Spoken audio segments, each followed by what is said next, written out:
Hey, sorry. It took me a bit to get to bed. Had to wash my hair today, and we both know how much of an ordeal that is.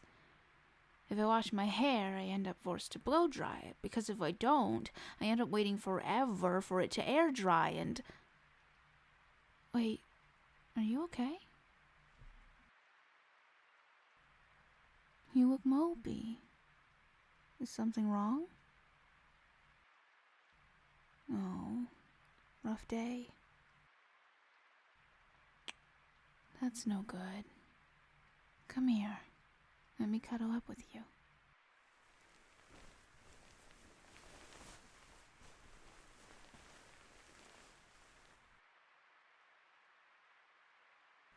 Did you want to talk about what made today so bad?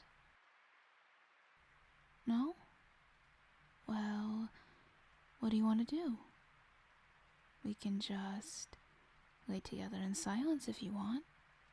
Just be cozy until we fall asleep. No words needed. You want a distraction? Oh, okay. Let me think of something. What can I talk about that isn't just more stress? Talk about my day? Well, my day wasn't the best either.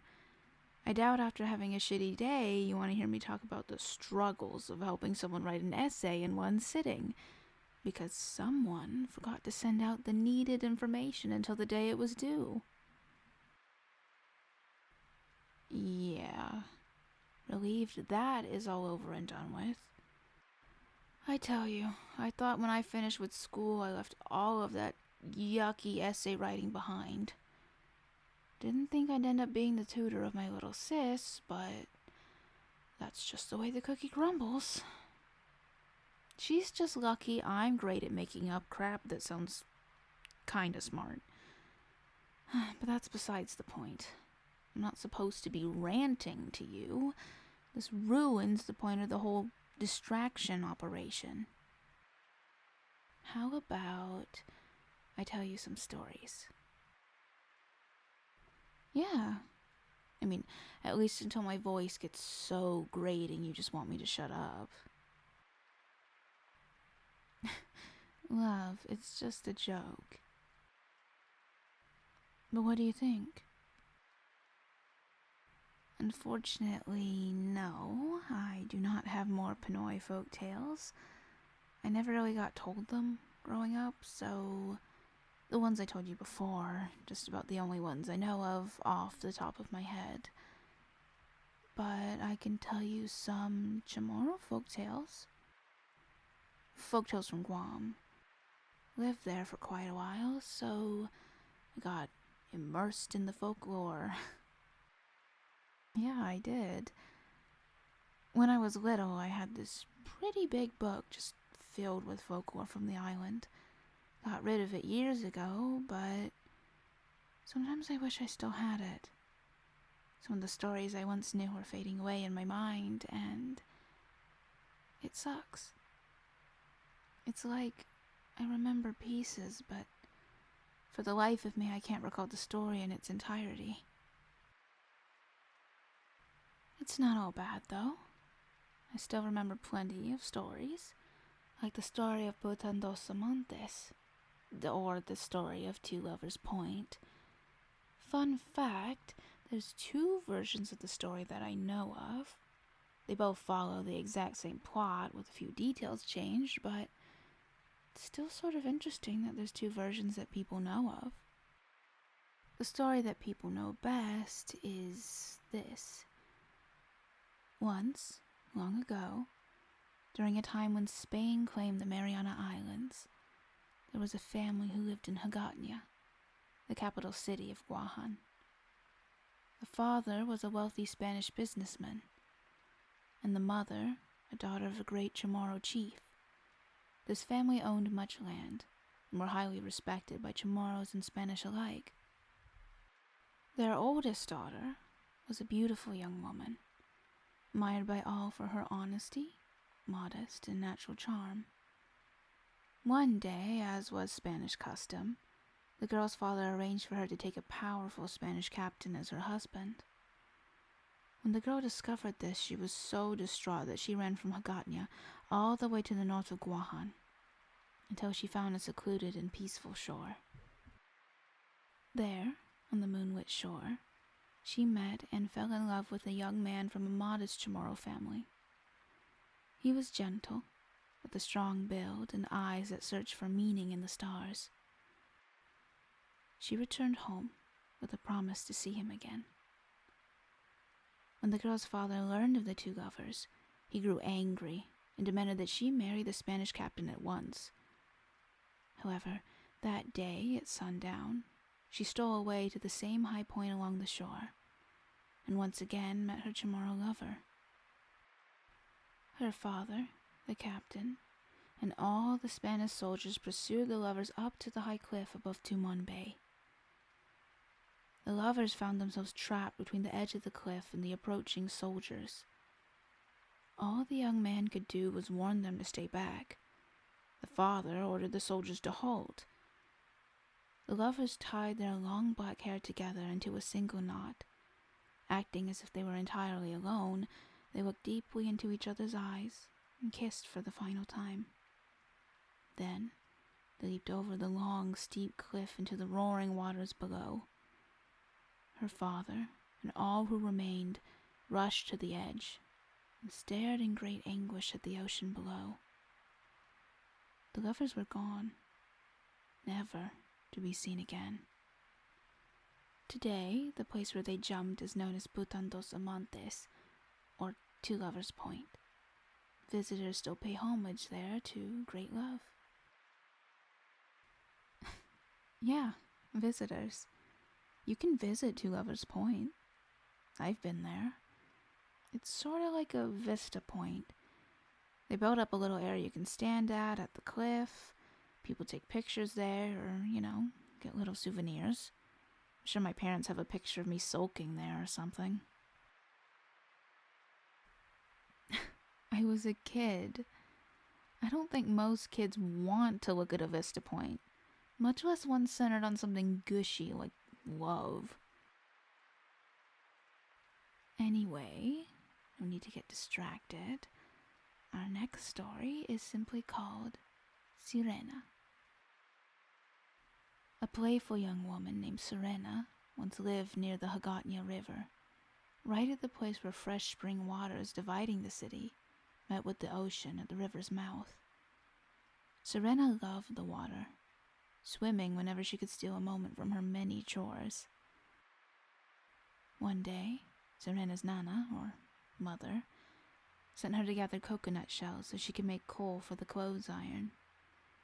While gathering the shells, Sirena couldn't resist the refreshing water. There she swam for a long time, paying little attention to anything else, while her Nana called for her impatiently. Serena's godmother happened to come by for a visit while Serena's Nana waited for her daughter to return.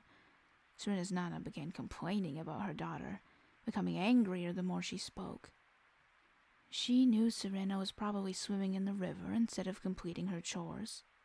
In irritation, Serena's Nana angrily cursed her daughter with the words, "Since Sirena loves the water more than anything, she should become a fish."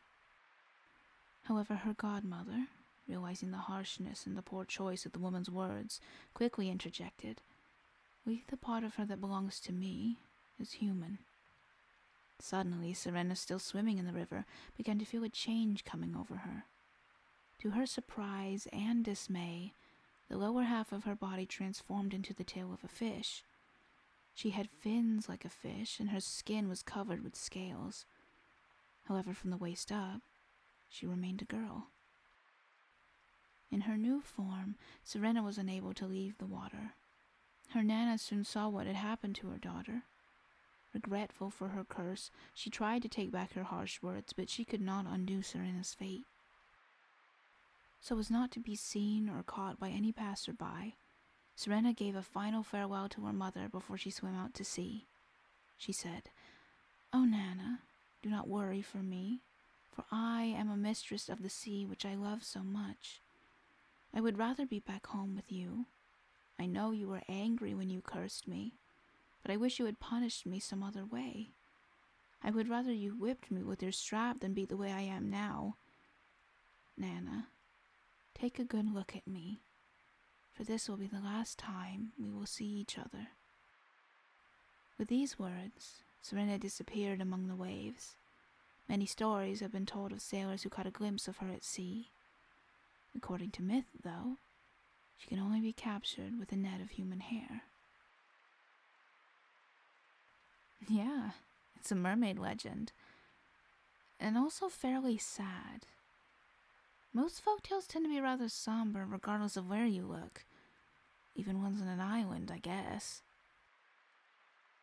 Now, buckle up. This one's going to be long, but to contrast, it's not that sad. So, that should balance out the two downer stories I just told you. This is the story of the young maidens that saved Guam.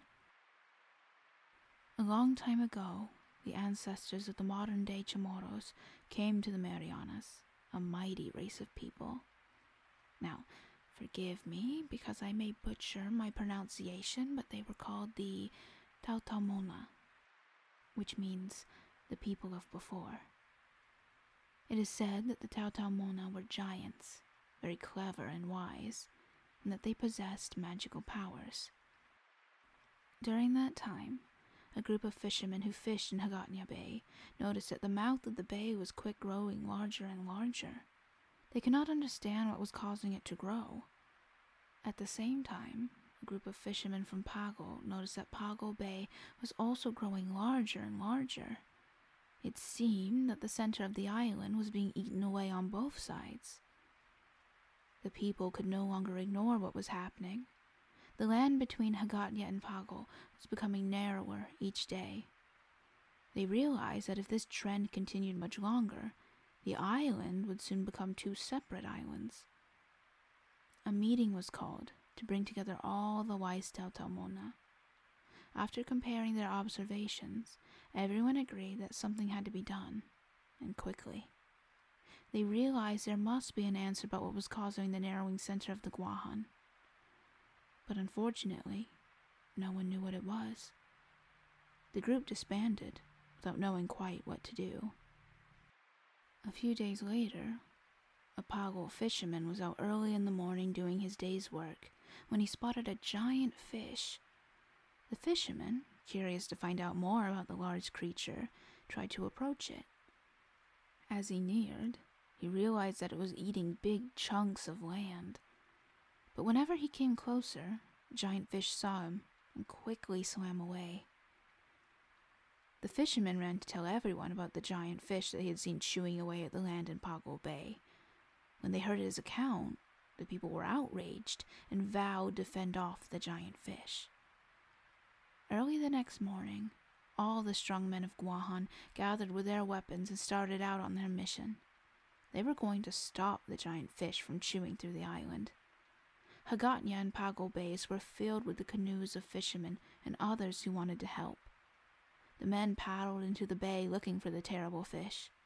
Some searched along the coral reef while others looked into the deep ocean outside the reef. The men searched for hours, but no giant fish was seen.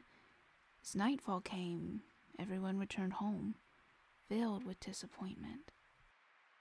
The search for the giant island-eating fish continued for many days. Enthusiasm to find it lasted a long time, but no matter how hard the men searched, the fish eluded them. The news of the failure to find and destroy the giant fish spread from village to village. Some of the young maidens heard the news and were fascinated by the efforts to catch the fish. The young women talked about the giant fish whenever they gathered to wash their hair and rinse it with fresh water scented with lemons. Their favorite spot to gather for this task was at the Hagatnya Springs. When they finished, the pool would be covered in lemon peels. One day, a young maiden in Pago noticed these same peels floating in Pago Bay. She was puzzled by their appearance. After some thought, She realized that the giant fish must have eaten a hole all the way under the island from Pago Bay to Haggadah Springs. She told the other maidens that that must be where the giant fish was hiding. The next day, the maidens gathered at Haggadah Springs and decided that they themselves would catch the fish. Cutting off their dark tresses, they wove a net with their long black hair. Since their hair had magical powers, they knew their net would have this power as well. While they wove, they began to sing. They sang for hours, and as they continued to sing, the net grew larger and larger. Even the giant fish could hear their singing from underwater. Enchanted by the sound of their beautiful voices, the fish swam out of its hiding place to listen to the singing maidens. As the fish approached the mouth of the spring, the maidens drew close to the fish, still singing and carrying their net of hair. Suddenly, they spread their magic net over the spring and dived into the pool, surrounding the fish. The giant fish was trapped and could not escape. Soon afterwards, the men disposed of the giant fish. In the end, the young maidens saved Guahan. I remember when I was younger, I thought this story was so interesting. If you look at Guam on a map, the center portions of the island are smaller and sort of look like they got munched on by a fish, so you can imagine a child suddenly discovering the story and then seeing the quote-unquote evidence of the fish being there, and for a while there I thought a gigantic fish could actually exist. At least one big enough to want a literal island snack. Oh, I'm silly, huh? Well, I've known that for a while now. Luckily, you still love me, even though I'm a blabbering buffoon. Yes, I am, and you can't change my mind. Nope, that title is locked in, but as you know, I have plenty of other titles, so you can call me one that you prefer. Like love, or darling, or sweetheart, whatever you like.